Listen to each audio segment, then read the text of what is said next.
2022년 3월 윤석열 대통령 당선인이 용산으로 집무실을 이전하겠다는 계획을 발표했습니다. 현재의 청와대 공간 구조로는 국가적 위기와 난제에 대응하기 어렵다는 이유에서였죠. 하지만 그 이후로 이 공사는 비리와 의혹으로 얼룩지며 큰 논란을 일으켰습니다. 그 결과 경호처 간부와 브로커 등 2명이 구속되었는데요. 과연 이들이 다일까요? 몸통은 어디 있는 걸까요? 대통령 집무실 이전 공사의 핵심은 국방부 본관에 방탄 창호를 설치하는 일이었습니다. 총 사업비는 약 20억 4천만 원이었죠. 그런데 감사원이 이 사업을 조사한 결과 실제로 공사에 들어간 비용은 고작 4억 7천만 원에 불과했습니다.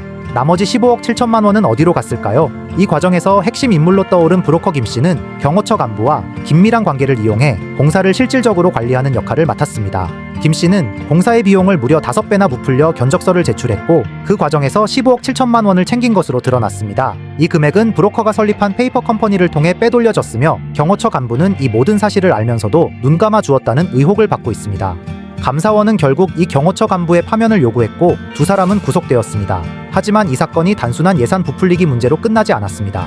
가장 큰 논란은 왜 이런 무자격 업체들이 공사에 참여하게 되었는지에 대한 의문이죠. 여기에는 몇 가지 업체들이 얽혀 있습니다. 첫 번째로 주목할 업체는 코바나 콘텐츠입니다. 이 업체는 김건희 여사가 운영하던 회사로 과거 전시회에서 큰 후원을 받으며 사업을 이어왔습니다. 특히 이 공사에 참여한 히림종합건축사와 21g은 모두 코바나 콘텐츠와 과거 전시회에서 밀접한 관계가 있었던 업체들입니다. 이러한 배경 때문에 이 업체들이 대통령 집무실 공사의 주요 시공사로 선정된 것에 대해 논란이 일고 있는 것입니다. 특히 21g은 실내 인테리어 전문 업체로 공사 시공 경험이 많지 않았습니다. 감사원 보고서에서도 21g의 자격 문제를 지적했죠. 하지만 이 업체는 경호처의 추천을 받아 시공사로 선정되었습니다. 당시 실무 책임자는 추천을 받은 업체를 신뢰해 선택했다고 주장했지만 정작 누가 추천했는지 기억나지 않는다고 답변해 더욱 의구심을 불러일으켰습니다.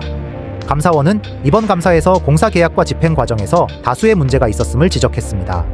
첫째, 예산을 확보하기 전에 이미 공사가 시작됐고 이로 인해 계약서와 실제 공사 내용이 일치하지 않았습니다. 이는 명백한 국가계약법 위반입니다. 둘째, 시공을 맡은 업체들이 다수의 하도급을 미등록된 무자격 업체들에게 넘겼다는 사실도 드러났습니다.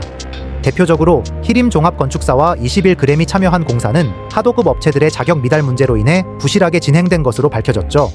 하지만 경호처 간부는 이를 제대로 검토하지 않고 공사를 강행했습니다. 이번 사건은 대통령실 집무실 이전이라는 국가적 중요 사업이 얼마나 부실하게 진행되었는지를 여실히 보여줍니다.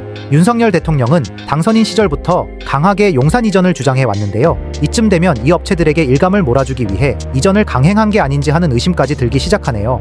감사원의 조사 결과에 따라 경호처 간부와 브로커가 구속되었지만 사건의 배후와 실질적인 책임은 아직도 명확히 밝혀지지 않은 상태입니다. 코바나 콘텐츠와의 연관성, 그리고 부적격 업체들의 선정 배경에 대한 의문이 여전히 남아 있습니다. 누가 이 무리한 공사를 추진했으며 왜 특정 업체들이 선정되었는지에 대한 답은 아직도 명확하지 않습니다. 이 사건은 국민들의 신뢰를 저버린 대표적인 사례로 남을 것입니다.